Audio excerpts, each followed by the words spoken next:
जय श्री कृष्ण दोस्तों, स्वागत है आपका एक नए वीडियो में।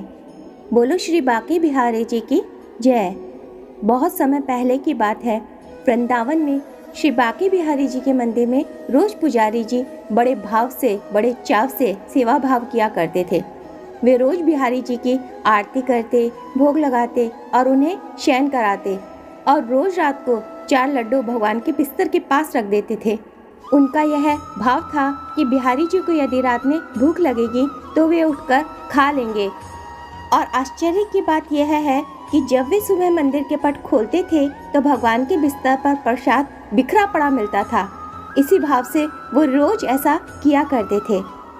एक दिन बिहारी जी को शयन कराने के बाद वे 4 लड्डू रखना भूल गए।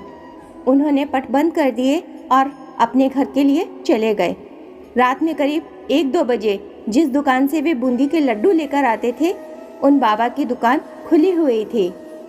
वे घर निकलने ही वाले थे कि तभी एक छोटा सा बालक आया और बोला, बाबा मुझे बूंदी के लड्डू चाहिए। बाबा ने बोला, लाला लड्डू तो सारे खत्म हो गए हैं, अब तो मैं दुकान बंद करने जा रहा हूँ। वह बालक बोला, बाबा आप अंदर जाकर देखो, आपके पास 4 लड्डू रखे हुए होंगे। उसके हट करने पर बाबा ने अंदर जाकर देखा तो उन्हें वे 4 लड्डू मिल गए, क्योंकि वे आज मंदिर गए ही नहीं थे। बाबा ने कहा, पैसे दे दो। बालक ने कहा, मेरे पास पैसे तो नहीं हैं, और तुरंत अपने हाथ से सोने का कंगन उतारा और बाबा को देने लगा। तो बाबा ने कहा, लाला पैसे नहीं हैं तो रहने दो, कल अपने बाबा से कहना मैं उनसे ले लूँगा। पर वह बालक नहीं माना और कंगन दुकान में फेंक कर भाग गया। सुबह जब पुजारी जी ने पट खोला तो उन्होंने देखा कि बिहारी जी के हाथ में कंगन नहीं है। उन्होंने सोचा, यदि चोर चुराता भी तो केवल कंगन ही क्यों चुराता। थोड़ी देर बाद ये बात सारे मंदिर में फैल गई। जब उस दुकान वाले को पता चला तो उसे रात की बात याद आ गई। उसने अपनी दुकान में कंगन ढूंढा और पुजारी जी को दिखाया और सारी बात सुनाई।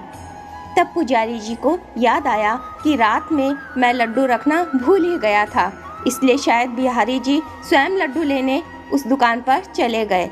यदि भक्ति में भक्त कोई सेवा करना भूल जाता है तो भगवान अपनी तरफ से उसे पूरा कर देते हैं। दोस्तों, ये थी श्री बांके बिहारी मंदिर की एक बहुत ही सुंदर कथा। बोलो श्री बांके बिहारी की जय। दोस्तों, अगर कहानी पसंद आई हो तो कहानी को लाइक करें, शेयर करें और इसी तरह की मनोरंजक और ज्ञानवर्धक कहानियों को सुनने के लिए हमारे चैनल को सब्सक्राइब करना बिल्कुल भी ना भूलें। धन्यवाद।